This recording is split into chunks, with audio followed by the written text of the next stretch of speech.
ये लाइट कैसे कर रहा हूँ, दूसरा वाले जला दे, सेकंड नंबर।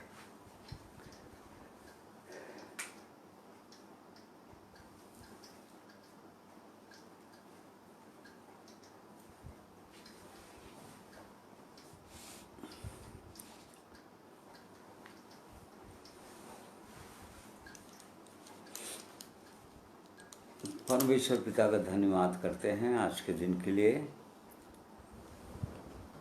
परमेश्वर ने बनाया आज के दिन, उसने हमारे जीवन में जोड़ा ताकि हम उसकी महिमा बड़ाई तारीफ करें, उसकी आराधना उपासना करें आज के दिन आत्मा और सच्चाई के साथ। इस कारण से परमेश्वर आज के दिन को दिया है। हम परमेश्वर का धन्यवाद करते हैं कि पिछले सप्ताह भर उसने संभाला, रक्षा की और ये अनुग्रह दिया कि आज फिर से हम ऑनलाइन परमेश्वर की स्तुति करें, परमेश्वर की महिमा करें, परमेश्वर के पवित्र वचन के द्वारा और सीखें और ये वचन रूपी दर्पण में अपने आप को देखें, जांचें कि कहीं हमारे जीवन में कोई ऐसी बातें तो नहीं हैं जो हमको अनंत जीवन में प्रवेश करने के लिए रोक सकती हैं। और इसलिए परमेश्वर का हम धन्यवाद करते हैं। उसने अपने पवित्र वचन को हमें दिया है जिसके खुलने से प्रकाश होता है, जिसमें अपनी पूरी इच्छाओं को, अपनी पूरी योजना को आदि से लेकर अंत तक रख दिया है ताकि उसके लोग पवित्र आत्मा की सहायता से उन बातों को समझ सकें। इसलिए आज के दिन के लिए परमेश्वर का वचन की ओर हम ध्यान लगाएंगे जो पाया जाता है गलतियों की पत्री, उसका 6वां अध्याय, उसका 7 पद से 10 पद तक। गलातियंस चैप्टर 6 वर्स 7 to 10। धोखा न खाओ, परमेश्वर ठट्ठों में नहीं उड़ाया जाता, क्योंकि मनुष्य जो कुछ बोता है वही काटेगा। क्योंकि जो अपने शरीर के लिए बोता है वह शरीर के द्वारा विनाश की कटनी काटेगा, और जो आत्मा के लिए बोता है वह आत्मा के द्वारा अनंत जीवन की कटनी काटेगा। हम भले काम करने में साहस न छोड़ें, क्योंकि यदि हम ढीले न हों तो ठीक समय पर कटनी काटेंगे। इसलिए जहां तक अवसर मिले हम सबके साथ भलाई करें, विशेष करके विश्वासी भाइयों के साथ। परमेश्वर का धन्यवाद करते हैं उसके पवित्र वचन के लिए। आइए परमेश्वर से अगुवाई मांगेंगे प्रार्थना के द्वारा कि परमेश्वर हमारी सहायता करें। प्रेमी परमेश्वर पिता, हम आपका धन्यवाद करते हैं आपके इस पवित्र वचन के लिए जिसे आपने हमें दिया ताकि जीवन भर हम इन वचनों को पढ़ें और प्रतिदिन के लिए आपकी इच्छा अपने व्यक्तिगत जीवन के लिए समझ सकें, आपकी अगुवाई को प्रतिदिन के लिए हम प्राप्त कर सकें। और इसलिए महान परमेश्वर हम धन्यवाद करते हैं पवित्र आत्मा के लिए जो हमारी सहायता करते हैं हर समय। और इसलिए आज के दिन में भी अपने पवित्र वचन को समझने में हम सबों की सहायता कीजिए और जांचने में सहायता कीजिए कि हम बहुत गंभीरता के साथ अपने अपने जीवनों को देख सकें, जांच सकें कि कहीं हम किसी बात के लिए धोखा तो नहीं खा रहे हैं। और इसलिए आपकी सहायता, आपकी अगुवाई चाहते हैं। प्रार्थना प्रभु यीशु के पवित्र नाम में मांगते हैं, सुनिए, ग्रहण कीजिए, आमीन। परमेश्वर पिता का धन्यवाद करते हैं अपने प्रिय भाइयों और बहनों, जितने लोग मेरे साथ आप लोग जुड़ चुके हैं। ये परमेश्वर की कृपा है कि इस तरह से हम परमेश्वर के वचन को सुनते हैं और लगातार 2 महीने से परमेश्वर के वचन को ऑनलाइन लगातार सुनने का अवसर दिया है परमेश्वर, अपने आप को जांचने का अवसर दे रहे हैं, ताकि कहीं पर भी हम धोखा न खाने पाएं। जब कभी प्रभु यीशु का आगमन हो या हमको इस संसार से कुछ करना पड़े, तो हम अपने जीवित परमेश्वर के पास सदा काल के लिए रहने के लिए जा सकें। इसलिए मैं आप सबों का धन्यवाद करता हूँ, सबों को का नमस्कार कहता हूँ, सबों को जय मसीह कहता हूँ। आइए, इससे पहले कि परमेश्वर के वचन की ओर हम ध्यान लगाएंगे, भाई नरेश के द्वारा एक परमेश्वर की महिमा के गीत को सुनेंगे।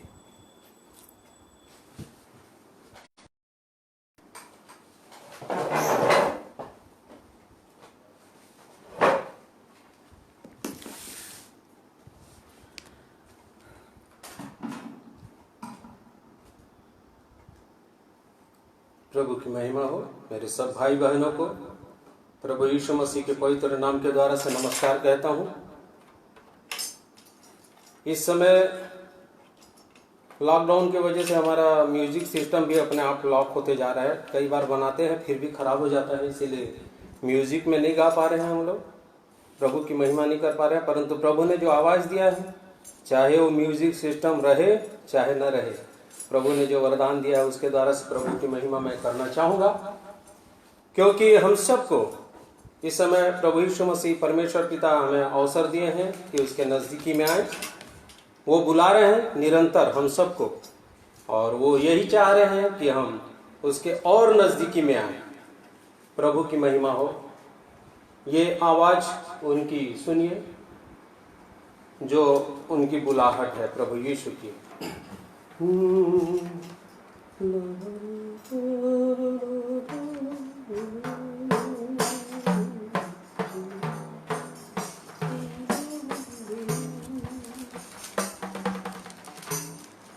मेरा यीशु बुलाता तुम्हें, मेरा यीशु बुलाता तुम्हें, मेरा यीशु बुलाता तुम्हें, मेरा यीशु बुलाता तुम्हें। भटके हुए लोगों, बिछड़े हुए लोगों, भटके हुए लोगों, बिछड़े हुए लोगों, यीशु बुलाता तुम्हें। मेरा यीशु बुलाता तुम्हें, मेरा यीशु बुलाता तुम्हें, मेरा यीशु बुलाता तुम्हें, मेरा यीशु बुलाता तुम्हें। कुछ ना मिलेगा इस दुनिया में, सब चीज बेकार है। सबसे बढ़कर इस दुनिया में यीशु का प्यार है। राजा राजा यीशु, राजा यीशु ही जीवन है, यीशु ही जीवन है।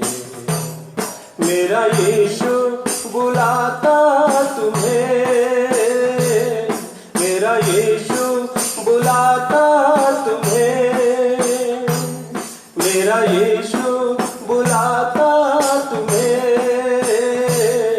मेरा यीशु बुलाता तुम्हें।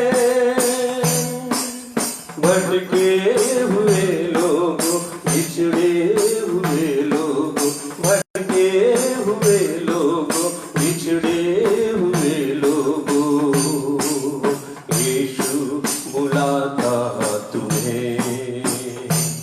मेरा यीशु बुलाता तुम्हें, मेरा यीशु बुलाता तुम्हें, मेरा यीशु बुलाता तुम्हें, मेरा यीशु बुलाता तुम्हें। कल ना रहेगा तू इस जहां में, पल भर का मेहमान है। सबसे पहले यीशु को रख ले तू दिल के आंगन में।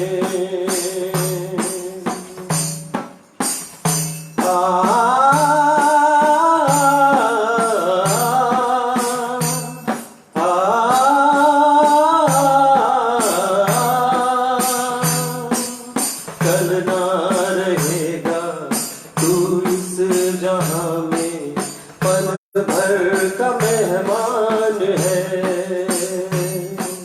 सबसे पहले यीशु को रख ले तू दिल के आंगन में। राजा राजा यीशु राजा, यीशु ही जीवन है, यीशु ही जीवन है। मेरा यीशु बुलाता तुम्हें, मेरा यीशु बुलाता तुम्हें, मेरा यीशु बुलाता तुम्हें, मेरा यीशु बुलाता तुम्हें।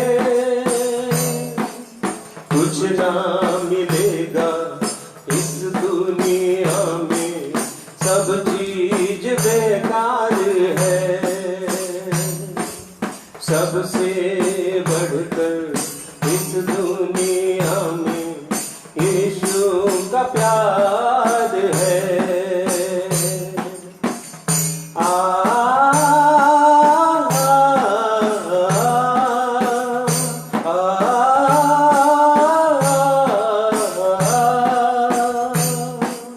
कुछ ना मिलेगा इस दुनिया में, सब चीज बेकार है। सबसे बढ़कर इस दुनिया में यीशु का प्यार है।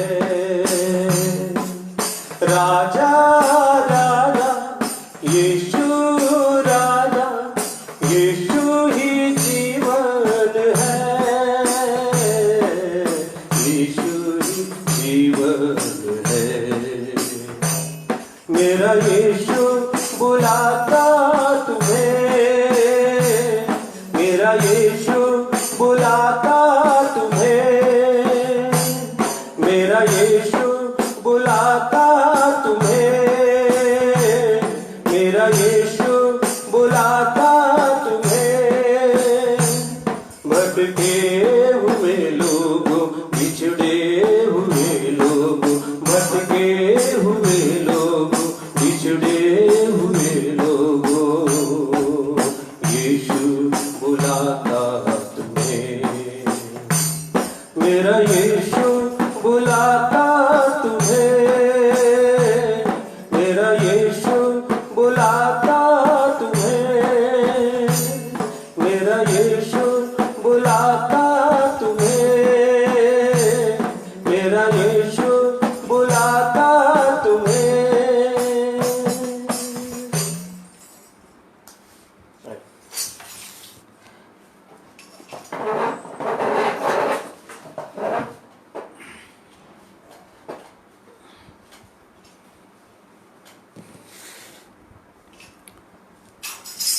सुंदर गीत के लिए भाई का धन्यवाद करते हैं।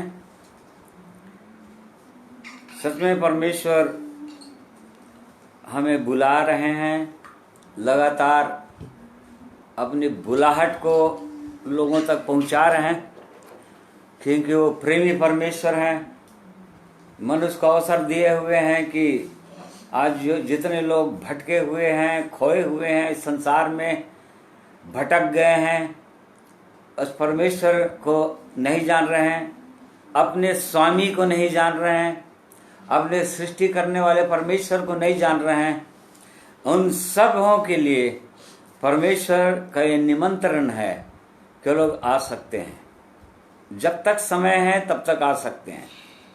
और इसलिए परमेश्वर का हम धन्यवाद करते हैं उसके सुंदर बुलाहट के लिए, उसके सुंदर वचनों के लिए, जिनके द्वारा परमेश्वर हमसे बातें करना चाहते हैं, अपनी इच्छाओं को प्रकट करना चाहते हैं मनुष्य को, ताकि उसकी इच्छाओं को, उसके बुलाहट को हम सुन सकें, समझ सकें और उसके पास आ सकें। यहाँ पर आज के दिन के लिए जो वचन हमने पढ़ा, गलतियों के कलीसिया को लिखा, धोखा ना खाओ, परमेश्वर ठट्ठों में नहीं उड़ाया जाता। इसका मतलब मनुष्य धोखा खा रहा है या धोखा खा सकता है। यहाँ पर कलीसिया को बोल रहा है, गलतियों के कलीसिया को, जिनको परमेश्वर ने अपने लिए चुना, प्रभु ने अपने लिए चुना और बुलाया उनको, परंतु उसके बुलाहट के अनुसार वो लोग नहीं चल रहे थे। इन वचनों से ऐसा लगता है, क्योंकि यदि 3 अध्याय का 1 पद में अपन पढ़ें इसी का, तो यहाँ पर लिखा है 3 अध्याय का 1 पद से, हे निर्बुद्धि गलातियों, किसने तुम्हें मोह लिया है? तुम्हारी तो मानो आंखों के सामने यीशु मसीह क्रूस पर दिखाया गया। देखिए यहाँ पर गलतियों के कलीसिया को या गलतियों के विश्वासी लोगों को, जिनको परमेश्वर ने बुलाया, उनको बोल रहा है, हे निर्बुद्धियों गलतियां के रहने वाले विश्वासी, तुम लोग निर्बुद्धि लोग हो, बुद्धिमान बनो। कैसा तुमने जीवन आरंभ किया था, आत्मा से, पवित्र आत्मा से भरा हुआ जीवन आरंभ किया था, अब क्या शरीर में जीवन को व्यतीत कर दोगे? और इसी कारण से यहाँ पर परमेश्वर अपने पवित्र वचन के द्वारा उनको चिताना चाह रहे हैं कि धोखा ना खाओ। मनुष्य धोखा खाता है, परमेश्वर के वचन को सही रीति से नहीं समझने के कारण, या परमेश्वर के इंस्ट्रक्शंस को, परमेश्वर की सलाह को, परमेश्वर जैसा बोलता है उसके अनुसार नहीं करने के कारण, कहीं कहीं पर अपनी समझ का भी सहारा लेने के कारण से एक मनुष्य भटकने लगता है और परमेश्वर की दृष्टि में मूर्ख बन जाता है। इसलिए परमेश्वर यहाँ पर बोल रहा है कि धोखा नहीं खाना, परमेश्वर ठट्ठों में नहीं उड़ाया जाता, या परमेश्वर को कोई मनुष्य मूर्ख नहीं बना सकता। कई लोग सोचते हैं कि परमेश्वर हमको नहीं देख रहे हैं, या परमेश्वर हमारे हृदय को नहीं जान रहे हैं, या और इस कारण से सोचते हैं कि ओ परमेश्वर भी हमारे ही समान है। परमेश्वर हमारे समान नहीं है। परमेश्वर को हम मूर्ख नहीं बना सकते। हम लोगों को मूर्ख बना सकते हैं, लोगों को धोखा दे सकते हैं, परंतु परमेश्वर को नहीं दे सकते। क्यों? क्योंकि परमेश्वर हमारे हृदय को जानते हैं। हमारा उठना, बैठना, चलना, फिरना, मुंह में बातें आने से पहले वो जानते हैं, और इस कारण से उस परमेश्वर को धोखा कोई व्यक्ति नहीं दे पाएगा। खुद धोखा खा जाएगा एक दिन, जिस दिन कटनी का दिन आएगा, और तब फिर पता चलेगा कि वो अनंत जीवन के लिए नहीं काटा गया, परंतु अनंत विनाश के लिए काट दिया गया। और इसलिए हमको बहुत ही गंभीर होकर जांचना चाहिए अपने जीवन को। परमेश्वर ने सुंदर जीवन दिया है, और इस कारण से वो चाहता है कि हम किसके लिए बो रहे हैं। यहाँ पर लिखा है, क्योंकि मैं अपने शरीर के लिए, क्योंकि जो अपने शरीर के लिए बोता है वह शरीर के द्वारा विनाश की कटनी काटेगा, और जो आत्मा के लिए बोता है वो आत्मा के द्वारा अनंत जीवन की कटनी काटेगा। और इस कारण से हमको जांचना चाहिए अपने जीवन को कि हम शरीर के लिए बो रहे हैं। शरीर के लिए बो रहे हैं कहने का मतलब अपनी शरीर की इच्छाओं को पूरा करना चाह रहे हैं, या शारीरिक तौर पर हम बहुत अच्छा रहें, संपन्न रहें, सब कुछ सारी सुविधाएं हमको उपलब्ध हो, संसार की दृष्टि से भी हमारी मान प्रतिष्ठा हो। इस दृष्टिकोण से यदि हम शरीर के लिए बोल रहे हैं या शरीर के लिए हम कार्य कर रहे हैं तो शरीर के द्वारा विनाश की कटनी काटने वाले हैं। और इसलिए हमको जांचना ही पड़ेगा कि शरीर के लिए बोते हैं या आत्मा के लिए बोते हैं, पवित्र आत्मा के द्वारा। क्योंकि यहाँ पर अनंत जीवन का सवाल है, अनंत का सवाल है। मनुष्य अनंत में जा रहा है, हर मनुष्य अनंत की ओर बढ़ता ही चला जा रहा है, जिसका कोई अंत नहीं होगा। परमेश्वर ने अपने वचन में, प्रभु यीशु ने अपने वचन में बता दिया कि मनुष्य जो शारीरिक तौर पर जी रहे हैं, सारे संसार के लोग शरीर की रीति पर, वह हमेशा के लिए अनंत आग में जा रहे हैं। जो अनंत आग है या आग की झील है या जिसको नरक बोलते हैं, वहीं से परमेश्वर एक मनुष्य को निकालना चाहते हैं, बचाना चाहते हैं कि अपने अंत को, अनंत को, या ऐसा अंत जो कभी समाप्त नहीं होगा, उसको मनुष्य क्यों आग में बिताए, क्यों अत्यंत पीड़ा में बिताए। वो उस परमेश्वर की सिद्ध इच्छा है मनुष्य के लिए कि मनुष्य अपना अनंत आनंद और शांति के साथ, परमेश्वर के साथ, परमेश्वर के लोगों के साथ बिताए। ये उसकी इच्छा है। और इस कारण से परमेश्वर अपने लोगों को, जिनको उसने बुला लिया है पहले से और अपनी देह में रखा है, कलीसिया के अंदर रखा है, या जिनको बुलाना चाह रहा है, उसकी इच्छा यही है कि कोई भी मनुष्य इस जीवन में आकर धोखा ना खाए। यहाँ पर गलतिया के लोग धोखा खा रहे थे, नहीं समझ रहे थे वो लोग दिया। यहाँ पर जैसे कि गलतियों 3 में भाई पढ़ रहे थे कि तुम्हारी आंख, मानो तुम्हारी आंखों के सामने प्रभु यीशु मसीह को क्रूस पर चढ़ा हुआ दिखाया गया। तुमने देखा कि वो परमेश्वर मनुष्य बनकर प्रभु यीशु के रूप में किस तरह से क्रूस पर बलिदान हुआ, कैसे तुम्हारे लिए दुख उठाया, पीड़ा उठाया, ताकि तुमको अनंत विनाश से बचा ले।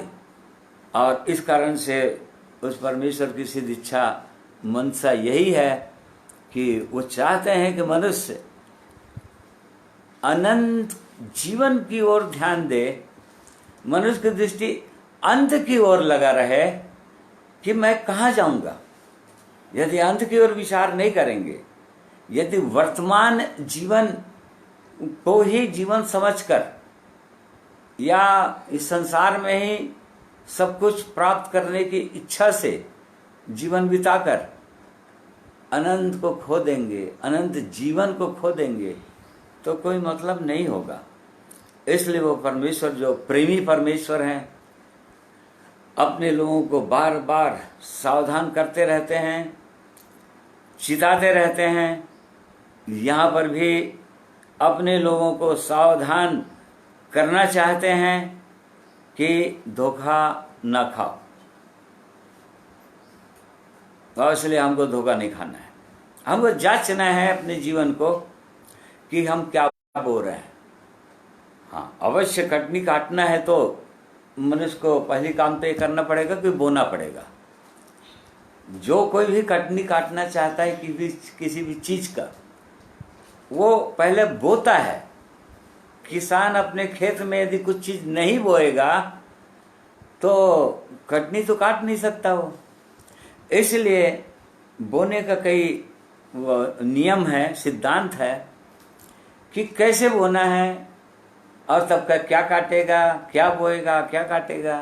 तो सबसे पहली बात यह है कि मनुष्य को बोना है, और यदि काटना है तो बोना है, बीज बोना है, तभी काट पाएंगे। बहुत सारे लोग घर ही में बैठे रहते हैं, आलस्य के कारण से नहीं काट पाते बोलते हैं। कटनी के दिन, जब कटनी का दिन आएगा तो बहुत लज्जित हो जाएंगे। क्यों? क्योंकि उन्होंने कुछ बोया ही नहीं, और जब बोया ही नहीं तो काटेंगे क्या। इसलिए अपने जीवन में देखना चाहिए कि हम बो रहे हैं कि नहीं। मतलब परमेश्वर अनंत कुछ काटने के लिए बो रहे हैं कि नहीं, कटनी काटने के लिए बो रहे हैं कि नहीं।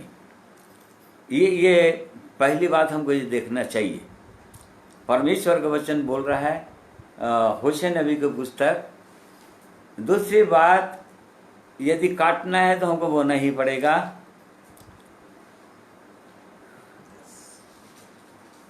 हाँ, 10 का 12 पद पढ़िए। होशे नबी की पुस्तक, बुक ऑफ होशिया 10:12। अपने लिए धर्म का बीज बोओ, तब करुणा के अनुसार खेत काटने पाओगे।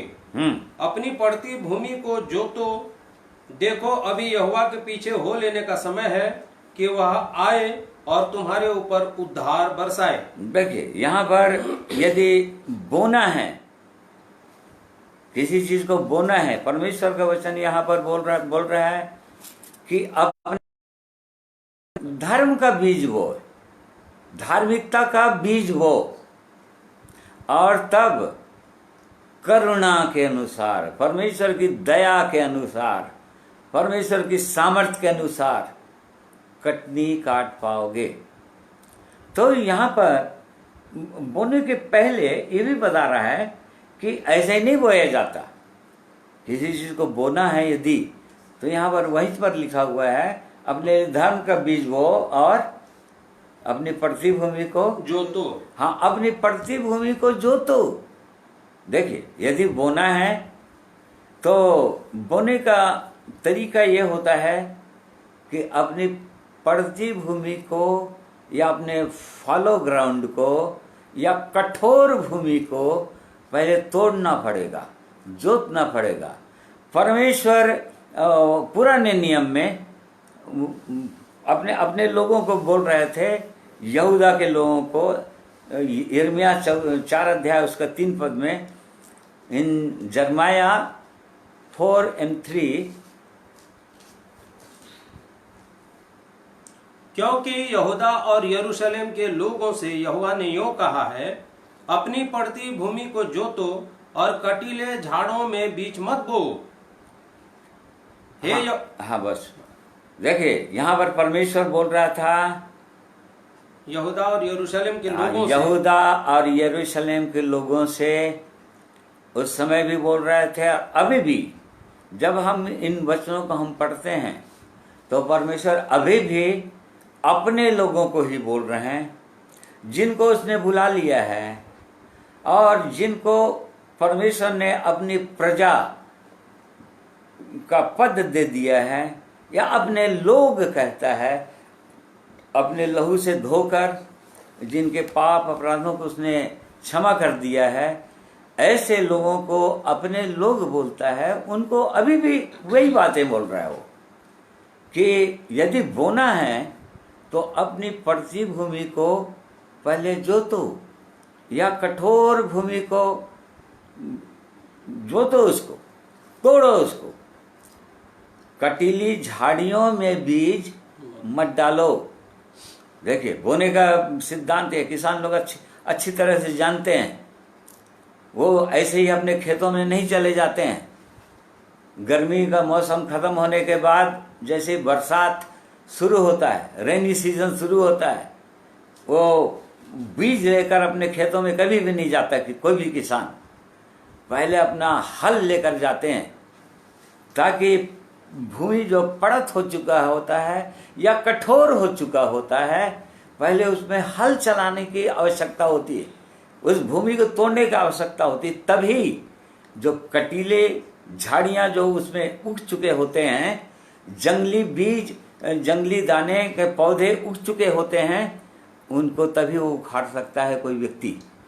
जब तक हल नहीं चलेगा खेत में, भूमि में, तब तक वो बीज जो है उसके अंदर जाएगा नहीं, और अंदर नहीं जाएगा तो चिड़िए चुग लेंगे उसको। इसलिए बोने के पहले एक यहाँ पर परमेश्वर को वचन बोल रहा है कि अपनी पृथ्वी को जोतो, और कटीली झाड़ियों में बीज मत बो। कटीली झाड़ियों में बीज नहीं बोना है। बिल्कुल वैसे ही मनुष्य का हृदय कटीली झाड़ियों के समान हो गया है। पाप रूपी झाड़ियां मनुष्य के जीवन में आ चुके हैं। कई प्रकार के पाप मनुष्य के जीवन में है, उनके विचारों के अंदर है, दृष्टि के अंदर है, मुंह के अंदर है, हृदय मनुष्य का गंदा है। ये सब जंगली झाड़ियां हैं, कटीली झाड़ियां हैं, पाप रूपी। मनुष्य का हृदय पापों से भरा हुआ है। उसको परमेश्वर बोलता है तोड़ने के लिए बोल, जांचो। क्यों? क्योंकि ये भूमि का स्वभाव ही है। देखिए, ये भूमि जो है चूंकि मिट्टी से बना, मनुष्य का शरीर परमेश्वर ने मिट्टी से बनाया, और इस कारण से मिट्टी, चूंकि शरीर मिट्टी से बना हुआ है, इस कारण से ये पृथ्वी पर का है। हर समय कोई भी चीज पृथ्वी एक मनुष्य को खींचता है, पृथ्वी खींचता है। पृथ्वी के अंदर एक आकर्षण है, गुरुत्वाकर्षण बोलते हैं, गुरुत्वाकर्षण बोलते हैं, खींच लेता है। परंतु साथ ही साथ परमेश्वर ने मनुष्य के अंदर आत्मा भी डाला है, मनुष्य को आत्मा बनाया है जो परमेश्वर ने बनाया है। इस कारण से वो आत्मा जो है ऊपर की ओर खींचना चाहता है एक मनुष्य को, और मनुष्य दोनों के बीच में द्वंद्व में रहता है कि किधर जाए। वो संसार की ओर देखे, शरीर की इच्छाओं को पूरा करते रहे, या परमेश्वर की इच्छाओं की ओर पूरा करता रहे। तो इस कारण से परमेश्वर के वचन में बार बार बोला है, एक वचन नीति वचन उसका 28:19, बुक ऑफ प्रॉवर्ब 28:19 इस प्रकार से लिखा हुआ है, जो अपनी भूमि को जोता बोया करता है उसका तो पेट भरता है, परंतु जो निकम्मे लोगों की संगति करता है वह कंगालपन से घिरा रहता है।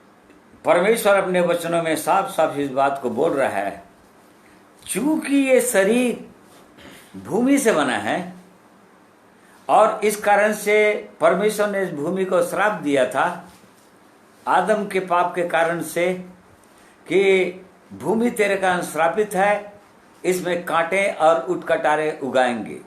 ये भूमि का स्वभाव ही है। भूमि का स्वभाव है कि हर समय उसको, उसके कटीली झाड़ियों को उगाएं। किसानों से पूछिए जाकर, हर साल वो लोग वो खेती को तोड़ते हैं, हल चलाते हैं, उसमें कटीली झाड़ियां उग जाती हैं, उसको उखाड़ फेंकते हैं, और बाद में भी निंदाई गुड़ाई करते ही रहते हैं। उसके बावजूद भी थोड़े ही दिन के बाद, कुछ दिनों के बाद, उनमें फिर जंगली झाड़ियां दिखाई देने लगती हैं। ये क्योंकि ये भूमि का स्वभाव है। बिल्कुल वैसे ही ये मनुष्य के हृदय का स्वभाव है, ये शरीर का स्वभाव है कि इसके अंदर अभिलाषाएं उठती ही रहती हैं, शारीरिक अभिलाषाएं।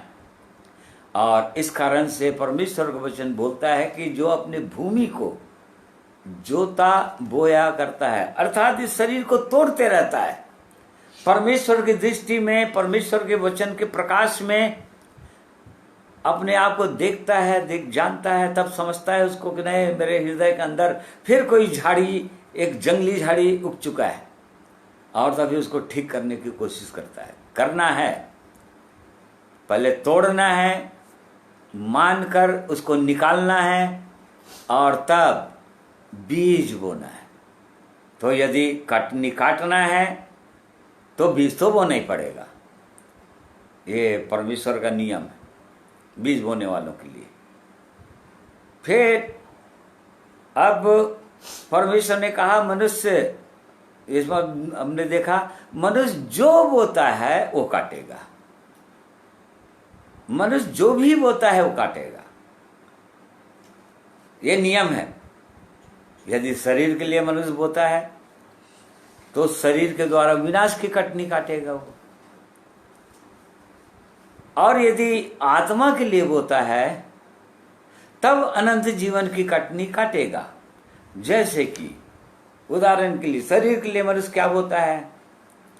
आज संसार में लोग, आज संसारी लोगों से पूछेंगे तो वो लोग बोलेंगे कि बिना झूठ बोले काम चलेगा ही नहीं, बिना झूठ बोले काम करे चलेगा ही नहीं। यदि दुकानदारों से जाकर पूछेंगे तो लोग बोलेंगे कि बिना तराजू का कांटा मारे हमको लाभ होगा ही नहीं। देख लीजिए, तो किसके लिए बोल रहे हैं लोग?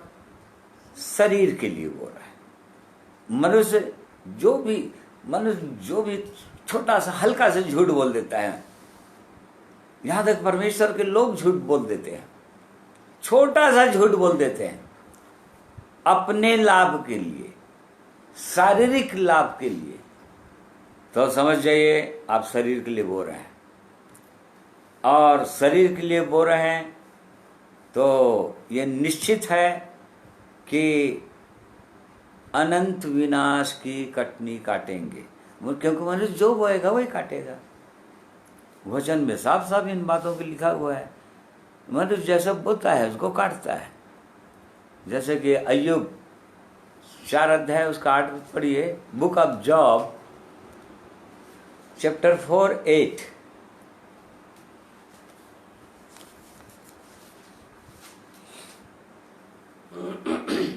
मेरे देखने में तो जो पाप को जोतते और दुख बोते हैं वही उसको काटते हैं। हाँ देख लीजिए, यहाँ पर परमेश्वर वचन में लिखा हुआ है। परमेश्वर के लोग अपने अनुभव से बोल रहे हैं कि मनुष्य क्या बोता है। मेरे देखने में तो जो पाप को जोतते और दुख बोते हैं वही उसको काटते हैं। वही काटते हैं। यदि दुख बोते हैं किसके लिए? मनुष्य पहली बार तो अपने लिए दुख बोता है, पहले तो अपने लिए दुख बोता है। जैसे कि नीति वचन 11 उसका 17 पद पढ़िए, प्रोवर्ब 11:17।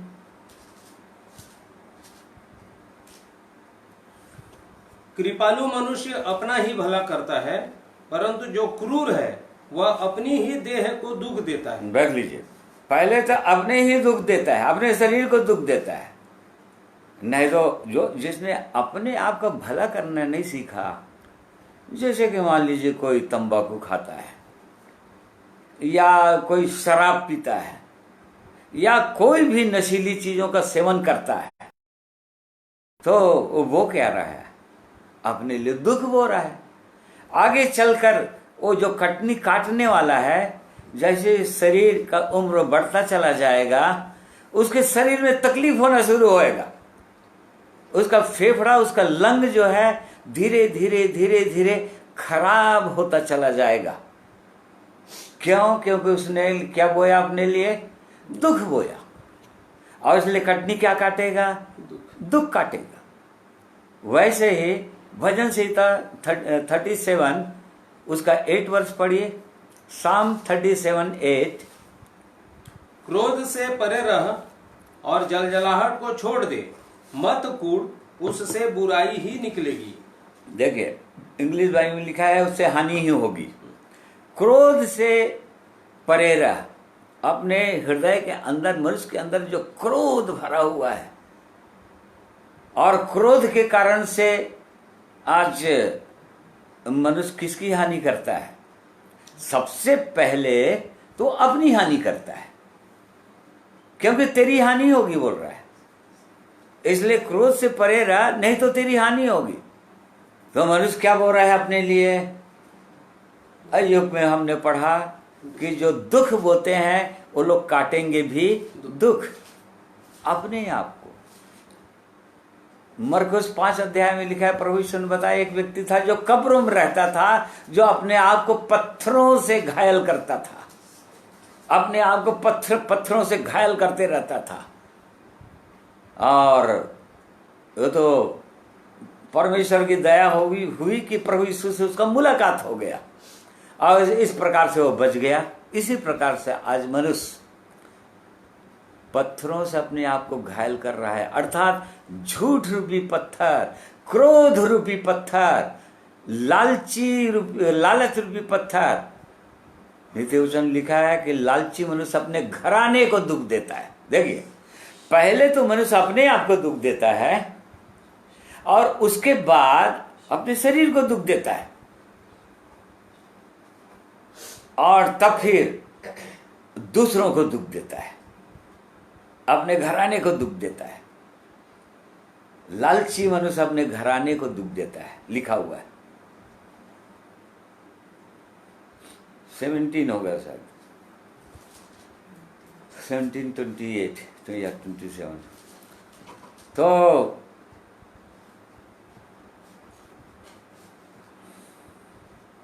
नहीं हो, शायद 15 है।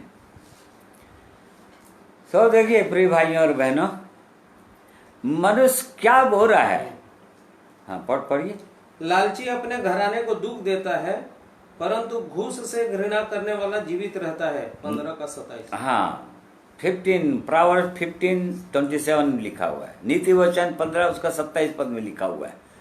लालची मनुष्य पहले तो अपने आप को दुख देता है, अपने शरीर को दुख देता है। उसके कारण सोचता है कि लालच के कारण से मेरे पास बहुत कुछ हो गया, परंतु उसको पता नहीं कि उसके बाद उसका शरीर क्षीण होने लगेगा, रोग बीमारियां आना शुरू हो जाएगा, और उसके बाद वो व्यर्थ पैसा उसका खर्च होने लगेगा, और अपने घराने को भी दुख देता है। तो देखिए, पहले मनुष्य अपने आप को दुख देता है। नीति वचन लिखा है 23 अध्याय में, जब वो लाल रंग का दिखाई दे, शराब या दाखमधु लिखा है वहां पर, जो बाद में क्या करेगा? उसको सर्प की नाई काटेगा। उसको पहले क्या करेगा? उसको सर्प की नाई काटेगा, और तब फिर वो क्या करता है? अपने घराने को दुख देता है। पढ़िए। जब दाग मधु लाल दिखाई देता है और कटोरे में उसका सुंदर रंग होता है, और जब वह धार के साथ उंडेला जाता है, तब उसको न देखना, क्योंकि अंत में वह सर्प के समान डसता है और करेत के समान काटता है।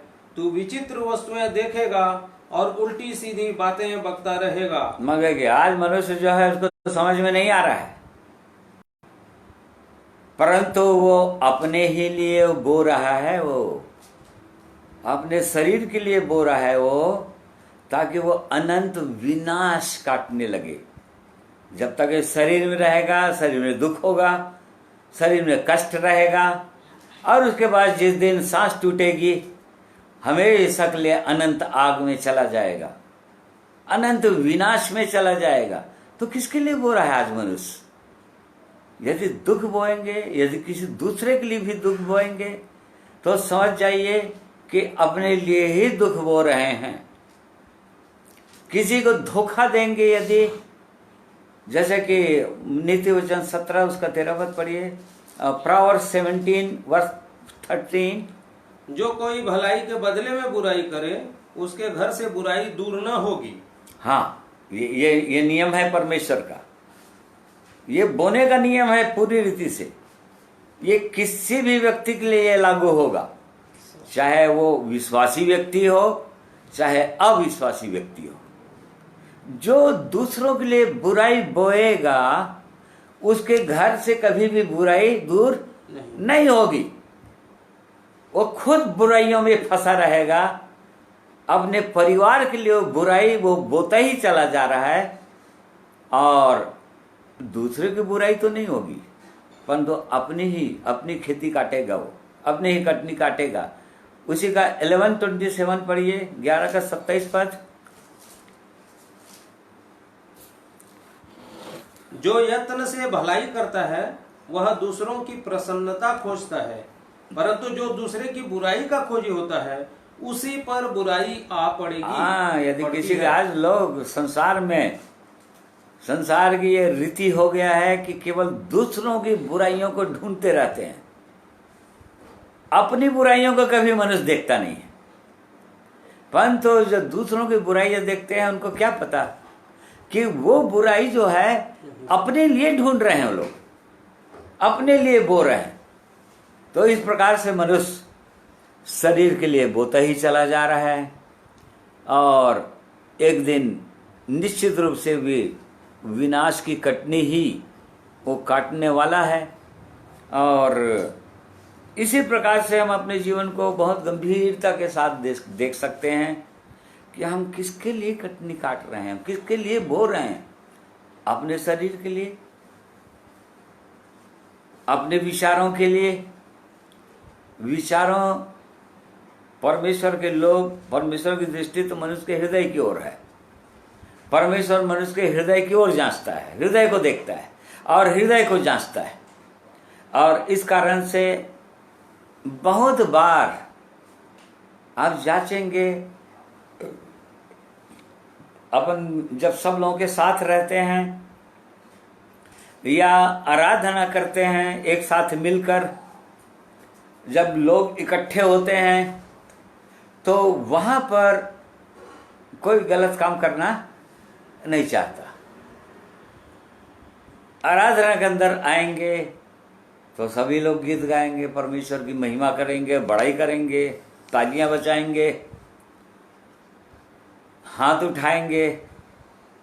परंतु जब अकेले में होते हैं तब कई बार परमेश्वर अपने लोगों को इसलिए अकेला छोड़ता है, कई बार अकेला छोड़ता है परमेश्वर मनुष्य को। एक सुंदर वचन है, दूसरा इतिहास 32 अध्याय उसका 31 पद में, 2 क्रॉनिकल्स 32 वर्स 31, उसका लास्ट पार्ट में लिखा हुआ है, पूरा पढ़ लो। तो भी जब बेबीलोन के हाकिमों ने उसके पास उसके देश में किए हुए अद्भुत कामों के विषय पूछने को दूत भेजे, तब परमेश्वर ने उसको इसलिए छोड़ दिया कि उसको परख कर उसके मन का सारा भेद जान ले। हाँ, देखिए ये किसके विषय में लिखा है, कौन सा राजा के विषय में है?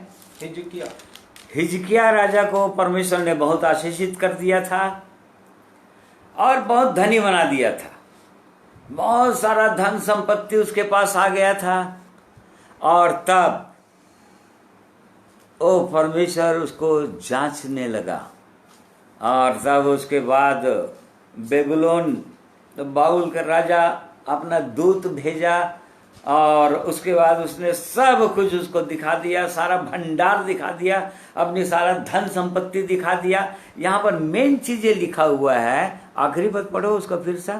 तो भी जब बेबीलोन के हाकिमों ने उसके पास उसके देश में किए हुए अद्भुत कामों के विषय पूछने को दूत भेजे, तब परमेश्वर ने उसको इसलिए छोड़ दिया कि उसको परख कर उसके मन का सारा भेद जान ले। देखिए, परमेश्वर वहां पर छोड़ दिया था हिजकिया राजा को, ताकि परमेश्वर उसको अकेला छोड़ दिया, ताकि परमेश्वर उसके हृदय को जांच ले कि उसका हृदय कैसा है परमेश्वर के सामने। और उसने जांचा तो देखा उसका घमंड से भर चुका था, वो घमंड आ चुका था उसके अंदर, धन संपत्ति के कारण से घमंड आ चुका था। और उसके विषय में हम पढ़ते हैं कि वो धन संपत्ति, वो राजा, परमेश्वर ने ऐसा किया कि सारा धन संपत्ति लूट के ले गया वो। उसका सब धन संपत्ति छिना गया। तो देखिए, परमेश्वर हमको अकेले में इसलिए रखता है। कई बार अपने आप को हमको अकेले में ही जांचना चाहिए। परमेश्वर के लोगों के सामने रहेंगे तो हम बहुत आत्मिक दिखाई देंगे, क्योंकि हम सब एक साथ मिलकर परमेश्वर के गीत को गाएंगे और उन दूसरों के सामने अब अपने आप को धर्मी ठहराने की कोशिश करेंगे या ऐसी कोई गलत काम नहीं करेंगे। परंतु जब हम अकेले में होते हैं, देखिए, परमेश्वर हर समय अपने लोगों को अकेले में ही जांचता है।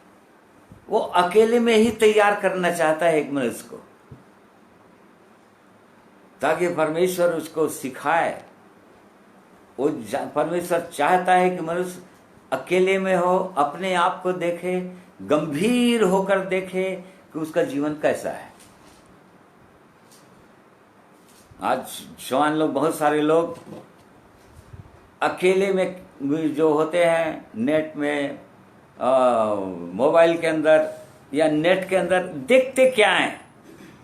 देखिए, बहुत सारे जवान लोग रात रात भर जगते हैं। माता पिता की शिकायत है कि बहुत सारे जवान लोग कभी 2 बजे रात को सो रहे हैं, 3 बजे रात को सो रहे हैं, और उसके बाद दिन में 12 बजे तक, 11 बजे तक, 1 बजे तक सोते रहे। तो देख क्या रहे थे वो लोग? माता पिता को फूल बना कर सकते हैं, मूर्ख बना सकता है, परंतु उस परमेश्वर को कभी भी मूर्ख नहीं बनाया जा सकता। और परमेश्वर सब कुछ जानता है, सब कुछ देख रहा है। मनुष्य के हृदय को, मनुष्य के जीवन को देख रहा है कि मनुष्य आज क्या करता है, अकेले में क्या देखता है। जब कोई उनके मम्मी पापा पास में आ जाते हैं, और तुरंत जो क्लिक किया रहता है वो उसको तुरंत क्लिक कर देता है दूसरा बटन, और तब फिर उसको छिपा देता है। बहुत गंभीर बात है ये। वो काटेगा क्या बो रहा है मनुष्य अपने लिए? शरीर के लिए बोता चला जा रहा है। एक दिन उसी का कटनी काटेगा। बहुत सारे लोग बहुत उम्र में, काफी उम्र के बाद अपना जीवन बहुत सारे लोग सौंपते हैं, इस जीवन को पा लेते हैं।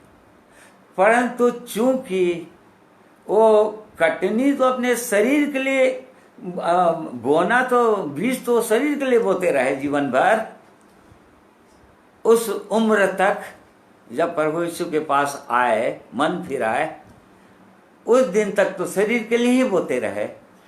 परमेश्वर की कृपा और दया हुई, प्रभु यीशु के लहू की ओर देखे, प्रभु यीशु उनके पापों को क्षमा कर देता है।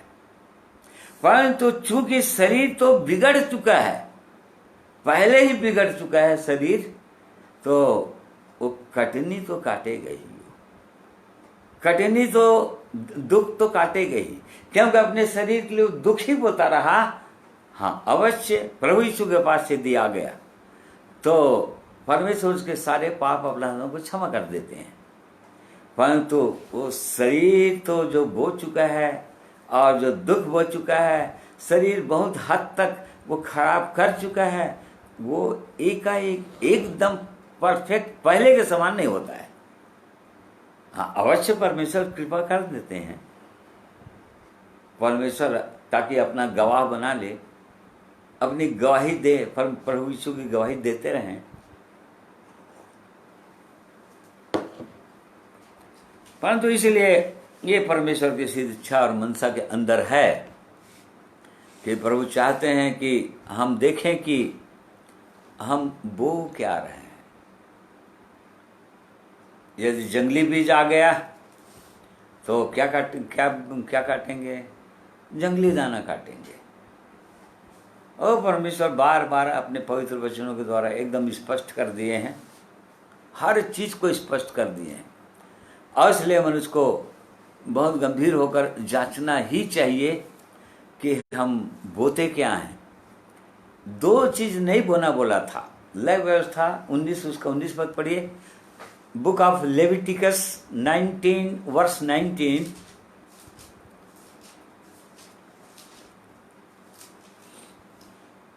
तुम मेरी विधियों को निरंतर मानना, अपने पशुओं को भिन्न जाति के पशुओं से मेल खाने न देना, अपने खेत में 2 प्रकार के बीज इकट्ठे न बोना, हाँ देख, हाँ, और सनी और ऊन की मिलावट से बना हुआ वस्त्र न पहनना।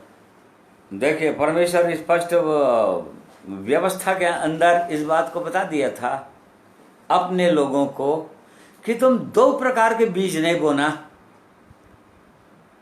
कभी झूठ बोल रहे हो, कभी सच बोल रहे हो। इस प्रकार से 2 प्रकार के बीज नहीं बोना। प्रभु यीशु ने एक दृष्टांत दिया, जंगली बीज का दृष्टांत, जो मत्ती 13 अध्याय में लिखा हुआ है।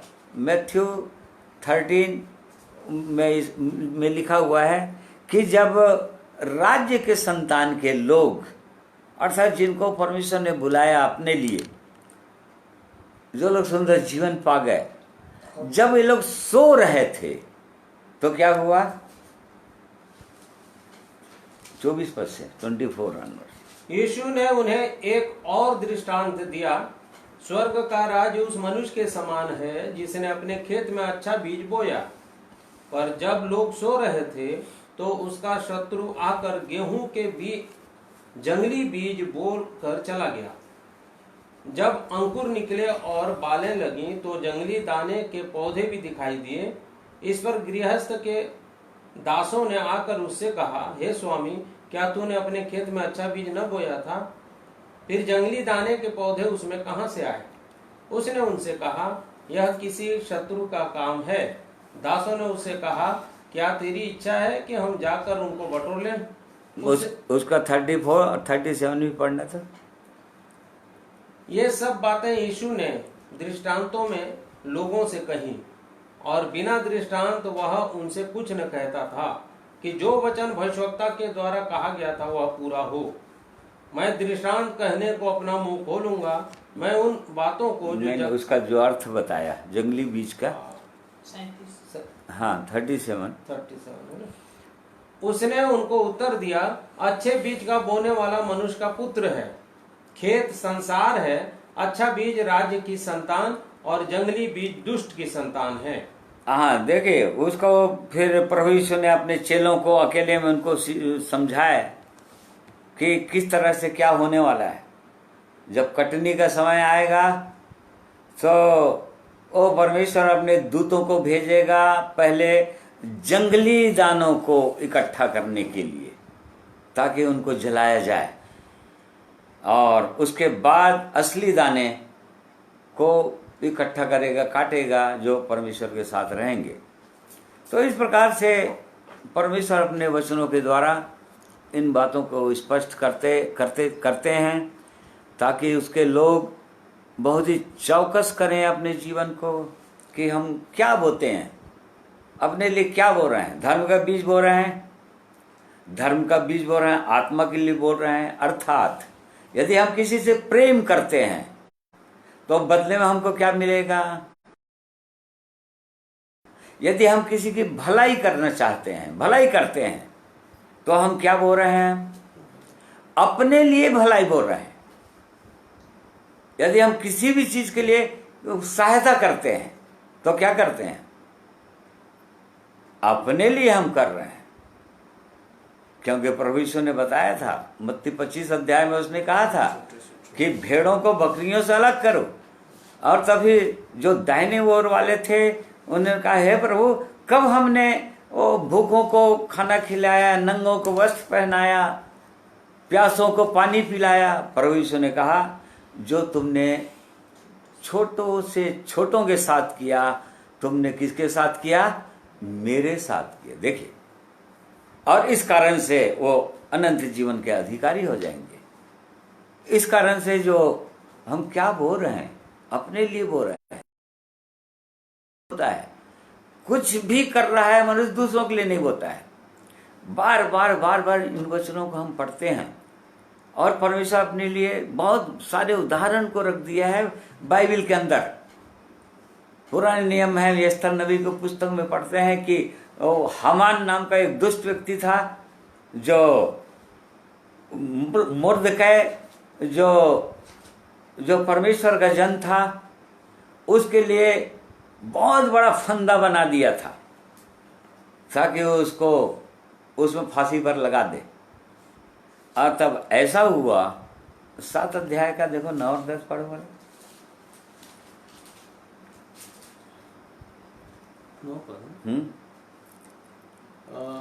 तब राजा के सामने उपस्थित रहने वाले खोजों में से हरवोना नाम एक ने राजा से कहा, हामान के यहाँ 50 हाथ ऊंचा फांसी का एक खंभा खड़ा है जो उसने मुर्दके के लिए बनवाया है, जिसने राजा के हित की बात कही थी। राजा ने कहा, उसको उसी पर लटका दो।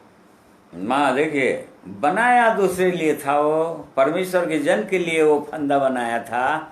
50 फीट ऊपर इतना बड़ा फंदा बनाया ताकि सब लोग देखें उसको, उस राज्य के सब लोगों को दिखना चाहिए कि वो कैसे फंदा पर लटका है, जिसने मेरा आदर नहीं किया, मेरे सामने में नहीं झुका, मेरी इच्छा को पूरा नहीं किया। वो दुष्ट व्यक्ति था। परमेश्वर के लोग दुष्टों की इच्छा को कभी पूरा नहीं करेंगे। और तब हम यहाँ पर देख रहे हैं वो बनाया उसके लिए था फंदा, परंतु वो राजा ने उसको उसी के फंदे में, उसी के द्वारा बनाए हुए फंदे में उसको लटका दिया। तो उसको वो बोया किसके लिए था? वो फंदा किसके लिए बनाया था?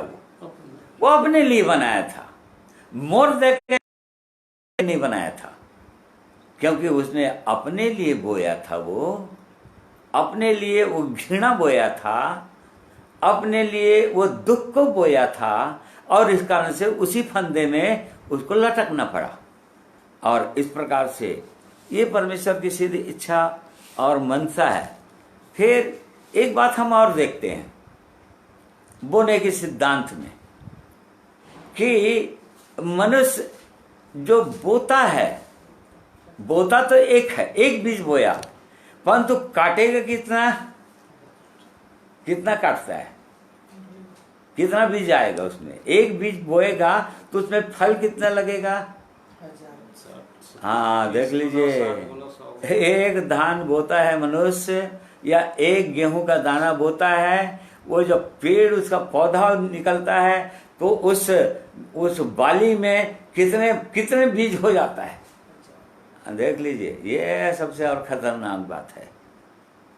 मनुष्य बोया तो एक ठो था, एक ठो घृणा बोया किसी के लिए भी, एक ठो झूठ बोया अपने लाभ के लिए।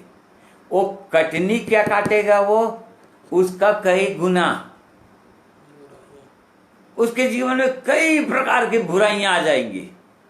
बुराई एक ही ठो बोया था उसने, परंतु घिर जाएगा वो, बुराइयों से घिर जाएगा वो, क्योंकि कटनी कई गुना काटेगा वो। वैसे ही यदि अपनी आत्मा के लिए काटेगा या अनंत जीवन के लिए काटेगा, बोएगा, तो उसका भी कई गुना वो काटेगा, कई गुना आशीष से भर जाएगा वो आशीषित हो जाएगा। परमेश्वर के वचन में लिखा है कि वो परमेश्वर आशीष पर आशीष है, आशीषों से भर देता है उसको। क्यों? क्योंकि उसने परमेश्वर की आज्ञाओं को पूरा कर दिया। उसने एक आज्ञा को पूरा, परमेश्वर की एक इच्छा को पूरा कर दिया, और उसके बाद वो 10 गुना देता है। परमेश्वर को 1-2 वो 10 गुना देगा। बिल्कुल ये दोनों चीज, चाहे हम बोते हैं तो भी कई गुना काटेंगे उसका, यदि दुख बोते हैं तो कई गुना दुख काटेंगे, यदि किसी के लिए हम घृणा बोते हैं तो कई गुना घृणा काटेंगे, या यदि हम अपनी आत्मा के लिए बोल रहे हैं, किसी की भलाई कर रहे हैं या किसी की सहायता कर रहे हैं या सचमुच में उसके लिए उद्धार की बातें बोल रहे हैं, तो उद्धार की बातें उसके लिए कई गुना फल को परमेश्वर अनंत जीवन के लिए हमको दे देगा। और इसलिए ये 5 बातें हैं कि हमको बोना है। पहली बात तो हमको बोना है। हम बोते हैं कि नहीं बोते हैं? भजन संहिता उसका 126 अध्याय साम 126 उसका वर्ष 5 में पढ़िए। जो आंसू बहाते हुए बोते हैं वे जय जयकार करते हुए लवने पाएंगे। हाँ देख लिए, जो आंसू बहाते हुए बोते हैं वो जय जयकार करते हुए लवने पाएंगे। अभी हो सकता है बोने के लिए आंसू बहाना पड़े। परमेश्वर के वचन को बोना है हमको। परमेश्वर के वचन में प्रेम की बातें हैं तो प्रेम बोना है लोगों के अंदर। परमेश्वर के वचन में आनंद शांति की बातें हैं। यदि हम आनंद शांति की बातें बताते हैं, यदि किसी के अंदर आनंद और शांति यदि उनके जीवन में आ गया तो हमने वो चीज को बोया है और उसकी कटनी वो तो हम काटेंगे ही आनंद और शांति के रूप में, उन फलों के रूप में हम काटेंगे एक दिन। तो यहाँ पर लिखा है जो आंसू बहाते हुए बोते हैं वो जय जयकार करते हुए लौने पाएंगे। और आगे, चाहे बोने वाला बीज लेकर रोता हुआ चला जाए परंतु वह फिर पुलियां लिए जय जयकार करता हुआ निश्चय लौट आएगा। हाँ, यदि आज बोल रहे हैं प्रिय भाइयों और बहनों, जो लोग परमेश्वर के लोग हैं, जो लोग परमेश्वर के वचन को जानते हैं, जिनके पास जिनको परमेश्वर ने बुलाया है, प्रभु यीशु ने बुलाया है अपने गवाह करके, अपनी गवाही देने के लिए बुलाया है। यदि परमेश्वर अपनी आत्मा को डाला है तो क्या चुप बैठे हैं या बो रहे हैं? हाँ, अवश्य बोएंगे तो आंसू बहाना तो पड़ेगा, अर्थात दुख तो उठाना पड़ेगा, परिश्रम तो करना पड़ेगा, अपनी बहुत सारी चीजों का त्याग करना पड़ेगा। कई बार अपने समयों का त्याग करना पड़ेगा, कई बार अपनी इंपॉर्टेंट चीज का त्याग करना पड़ेगा। और इस प्रकार से ये आंसू तो बहाना पड़ेगा और तभी कटनी काटने पाएंगे, तभी लौने पाएंगे और पूलियां लिए हुए चले आएंगे। लिखा है पूलियों का ढेर ले आएंगे और उसका ये प्रतिफल होगा एक दिन हमारे जीवन के लिए। और इसलिए इस बात को हमको हमेशा जांचना है, दुख उठाना है। एक वचन और पढ़ेंगे, होशे नबी की पुस्तक, book of Hosea verse chapter 11 सबोपदेशक की पुस्तक, बुक ऑफ एक्लेसियस्टस चैप्टर 11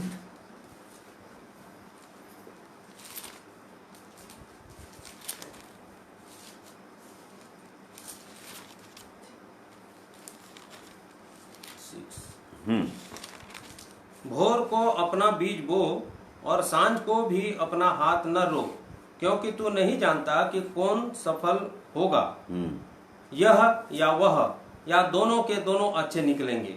हाँ देख लीजिए, भोर को अपना बीज बो और सांझ को भी अपना हाथ मत रोक, क्योंकि हम नहीं जानते कि कौन सा वचन किसके हृदय के अंदर चला जाएगा और उस सुंदर जीवन को पा जाएगा। यहाँ पर एक पद से भी पढ़िए, अपनी रोटी जल के ऊपर डाल दे, क्योंकि बहुत दिन के बाद तू उसे फिर पाएगा। 7 वरन 8 जनों को भी भाग दे, क्योंकि तू नहीं जानता कि पृथ्वी पर क्या विपत्ति आ पड़ेगी। यदि बादल जल भरे हैं तब उसको भूमि पर उंडेल देते हैं, और वृक्ष चाहे दक्षिण की ओर गिरे या उत्तर की ओर, तो भी जिस स्थान पर वृक्ष गिरेगा वहीं पड़ा रहेगा। जो वायु को ताकता रहेगा वह बीज बोने न पाएगा, और जो बादलों को देखता रहेगा वह लवने न पाएगा। ये अद्भुत बात है। जो बादलों को देखता रहेगा, जो वायु को ताकता रहेगा, या विपरीत परिस्थितियां आ गई जीवन में, या संकट है, या त्याग करना पड़ेगा, हमको कष्ट उठाना पड़ेगा, कष्ट उठाना नहीं चाहेंगे, वो कभी भी बीज नहीं बोने पाएंगे। और बीज नहीं बोएंगे तो काटेंगे भी नहीं। कटने के दिन कुछ भी नहीं मिलने वाला, उनको कोई प्रतिफल नहीं मिलेगा।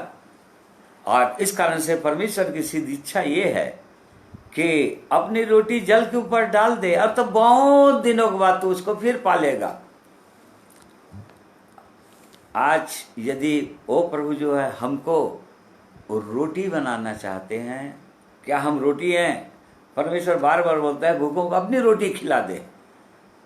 यदि बहुत सारे लोग आज भूखे और प्यासे हैं, उनके जीवन में आनंद और शांति नहीं है, उनके हृदय के अंदर प्रेम नहीं है, वो निराश है, चिंतित है, परेशान है और दुखों से गुजर रहे हैं वो लोग, उनके अंदर उनको शांति चाहिए, उनको आनंद चाहिए।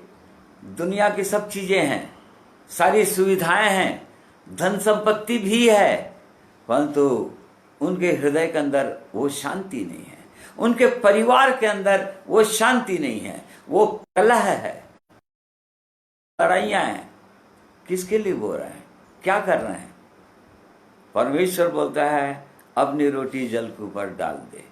जल के ऊपर डाल दे कहने का मतलब क्या है? जल, किसको जल बोलता है परमेश्वर? प्रकाशित वाक्य 17 अध्याय उसका 15 पद पढ़िए। इन रिविलेशन 17:15। फिर उसने मुझसे कहा, जो पानी तूने देखे जिन पर वेश्या बैठी है, वे तो लोग और भीड़ और जातियां और भाषाएं हैं। देख लीजिए यहाँ पर जो जल बोल रहा है, अपनी रोटी जल के ऊपर डाल दे, ये किनको बोल रहा है? सारे संसार को बोल रहा है। संसार के लोग, जातियां, भीड़, लोग, भाषाएं, अन्य अन्य भाषाओं को जानने वाले लोग अपनी रोटी जल के ऊपर डाल दे। क्या आपके पास है रोटी? यदि रोटी है तो भी डाल सकेंगे, नहीं है तो नहीं डाल सकेंगे।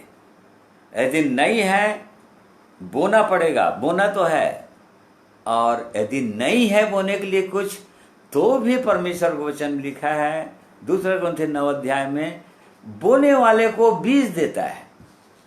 वो परमेश्वर बीज देगा यदि बोना चाहते हैं तो। यदि बोना चाहते हैं, परमेश्वर के वचन को बोना चाहते हैं, तो बीज देगा वो। पढ़ी। अतः जो बोने वाले को बीज और भोजन के लिए रोटी देता है, वह तुम्हें बीज देगा और उसे फलवंत करेगा और तुम्हारे धर्म के फलों को बढ़ाएगा। यदि बोने वाले हैं प्रिय भाइयों और बहनों, यदि बोझ है हृदय के अंदर कि लोग, भटके हुए लोग, खोए हुए लोग, पापों में डूबे हुए लोग उस जीवित परमेश्वर के पास आ जाएं, प्रभु यीशु के पास आ जाएं, वो अनंत जीवन के भागीदार बन जाएं, अनंत दंड से, अनंत विनाश से बच जाएं, तो बहाना नहीं कर सकते कि हमको कुछ नहीं आता, क्योंकि परमेश्वर के वचन में यहाँ पर प्रतिज्ञा है, यदि बोना चाहते हैं तो बीज देगा। यदि किसी को भोजन की आवश्यकता है, रोटी की आवश्यकता है, परमेश्वर से मांगेंगे तो रोटी देगा, ताकि आप भूखों को खिला सके। और इस कारण से ये परमेश्वर का सुंदर वचन है, परमेश्वर की सिद्ध इच्छा है अपने लोगों के लिए। जांचना है हमको कि हम क्या बोल रहे हैं, अपने जीवन को जांचना है, बहुत गंभीर होकर जांचना है। क्योंकि पहला उसने शुरू किया, धोखा ना खाओ। आज हमारे से लोग धोखा खा रहे हैं, बहुत सारे लोग नए जन का अनुभव है, बहुतों के पास नए जन का अनुभव है, और नए जन का अनुभव को प्राप्त करने के बाद आप वो क्या रहे हैं? कई लोगों को 8 साल हो गया, कई लोगों को 10 साल हो गया, कई लोगों को 15 साल इस उद्धार का अनुभव को प्राप्त किए हुए हो गया, परंतु उसके बाद भी मुंह से कैसे कैसे शब्द निकलते हैं, उसके बाद हृदय के विचार कैसे हैं, वो मुंह के द्वारा प्रकट हो जाता है, कार्यों के द्वारा प्रकट हो जाता है मनुष्य का। अभी भी अशांति है, अभी भी झगड़े लड़ाइयां हैं, धोखा खा रहे हैं। परमेश्वर के लोग धोखा खा रहे हैं, शरीर के लिए ही बोते चले जा रहे हैं अभी भी, और चूंकि धोखा खाते चले जा रहे हैं, यदि ऐसे ही जीवन रहा तो परमेश्वर का वचन बोलता है अनंत विनाश की कटनी काटेंगे। धोखा खा जाएंगे उस दिन भी। जिस दिन प्रभु यीशु का आगमन होगा, ओ सिर झुका देंगे, छूट जाएंगे, लज्जित हो जाएंगे। प्रभु यीशु का आगमन के समय नहीं जा पाएंगे। दो प्रकार के लोग रहेंगे बोल रहा है। बहुत लोगों के हियाव होगा, पहला यूहन्ना 2:29 में लिखा हुआ है। बहुत लोगों के अंदर हियाव होगा प्रभु यीशु का आगमन के समय में, हाँ वो परमेश्वर के पास चले जाएंगे। पढ़ी वाला, यदि तुम जानते हो कि वह धर्मी है, तो यह भी जानते हो कि जो कोई धर्म का काम करता है वह उससे जन्मा है। और आगे ये लास्ट है। लास्ट है क्या? उसके ऊपर देखो, हाँ, जब प्रभु यीशु हाँ, आएगा तो अतः हे बालको उसमें बने रहो कि जब वह प्रकट हो तो हमें हियाव हो और हम उसके आने पर उसके सामने लज्जित न हो। देखो, दो प्रकार के लोग रहे। ये विश्वासियों के विषय में बोल रहा है। जो लोग उद्धार पाए हुए लोग हैं, जिनके पास उद्धार का अनुभव है, जिनकी गवाही है कि उनको नया जन्म हो चुका है, नया जन्म मिला हुआ है, उनके ये ऐसे दो प्रकार के लोग रहेंगे उस दिन। जिस दिन प्रभु यीशु का आगमन होगा, उसमें से कुछ लोगों का अंदर एक हियाव होगा, एक सामर्थ होगा कि प्रभु यीशु आ गया, उसके साथ चले जाएंगे। परंतु कुछ लोग जो अपने अभी भी शरीर के लिए बोते रहे, अर्थात घृणा बोते रहे, झूठ बोते रहे, लालच बोते रहे, मुंह से अपशब्द निकालते रहे, किसी पर कोई दोष लगाते रहे, तो उस दिन लज्जित होना पड़ेगा। सिर झुका देंगे, इतना लज्जित हो जाएंगे क्योंकि प्रभु यीशु के साथ जा नहीं पाएंगे। देख लीजिए कौन से कैटेगरी में रहेंगे आप। अपने जीवन को हमको जांचना है, मुझे अपने जीवन को जांचना है कि क्या प्रभु अभी आपका यदि आगमन हो गया प्रभु यीशु, तो क्या मुझे हियाव है, अभी पूरी तैयारी है, पवित्र आत्मा के जीवन है कि मैं आपके साथ चला जाऊंगा, उठाया लिया जाऊंगा, या लज्जित होकर सिर झुका दूंगा, हियाव ही नहीं रहेगा। और इसलिए ये परमेश्वर का वचन बार बार बोल रहा है कि हम धोखा न खाएं, क्योंकि अनंत का सवाल है, प्रश्न अनंत का है। या तो अनंत विनाश में जा रहे हैं, या तो फिर अनंत जीवन में प्रवेश करेंगे, परमेश्वर के पास आनंद और शांति के साथ, परमेश्वर के साथ, परमेश्वर के लोगों के साथ हमेशा के लिए रहने के लिए, या तो फिर अनंत आग में तड़पने के लिए। इसलिए परमेश्वर अपने इन वचनों के द्वारा हमारी सहायता करें, परमेश्वर सबों को आशीषित करें। आइए प्रार्थना करेंगे। प्रेमी परमेश्वर पिता, आपका धन्यवाद करते हैं आपके पवित्र वचन के लिए। आपका वचन एकदम स्पष्ट है प्रभु, इसलिए स्पष्ट है क्योंकि आप अपने लोगों को या और किसी को भी धोखा नहीं देते हैं। आप धोखा देने वाले परमेश्वर नहीं हैं। इस कारण से आपका वचन एकदम साफ साफ आपने बता दिया है अपने लोगों को। धोखा तो मनुष्य खाता है, अपने आप से खाता है धोखा, क्योंकि परमेश्वर के आपकी आवाज को नहीं सुनने पाता, आपके वचन की ओर गंभीरता के साथ ध्यान नहीं देते हैं, आपके वचन को पढ़ते नहीं हैं, ध्यान से नहीं पढ़ते हैं, उसको जैसा लिखा हुआ है वैसा ही अपने लिए लेते नहीं हैं, और इस कारण से एक दिन धोखा खा सकते हैं। और इसलिए महान परमेश्वर, हम धन्यवाद करते हैं कि प्रभु यीशु आपका आगमन अभी हुआ नहीं है, और आपने हमें अवसर दिया है। अभी भी हम अपने आप को आपके हाथों में सौंप सकते हैं, अपने हृदय को बहुत अच्छी तरह से जांच कर अपने जीवन के उन सब बुराइयों को निकाल सकते हैं। प्रभु यीशु के लहू से हम पूरी रीति से धुल सकते हैं, और पवित्र आत्मा के आनंद और शांति को अपने व्यक्तिगत जीवन में प्राप्त कर सकते हैं। ये अनुग्रह आप करना चाहते हैं हर एक के जीवन में। हमेशा हर एक की सहायता अगुवाई कीजिए। आपने प्रार्थना सुना, धन्यवाद करते हैं, विनती प्रभु यीशु के नाम में मांगते हैं, सुनिए, ग्रहण कीजिए, आमीन। प्रिय भाई और बहनों, मैं आप सबों का धन्यवाद करता हूँ। आपने आज के दिन परमेश्वर के वचन को सुना और भी इन वचनों के प्रकाश में लगातार अपने जीवन को जांचने की आवश्यकता है और सही में देखने की आवश्यकता है कि क्या हम तैयार हैं अभी प्रभु यीशु के आगमन के लिए, या उसके साथ हमेशा हमेशा के रहने के लिए। इसलिए परमेश्वर आप सबों की सहायता अगुवाई करे, आशीष दे। आप सबों का मैं धन्यवाद करता हूँ, आप सबों को मैं जय मसीह भी कहता हूँ।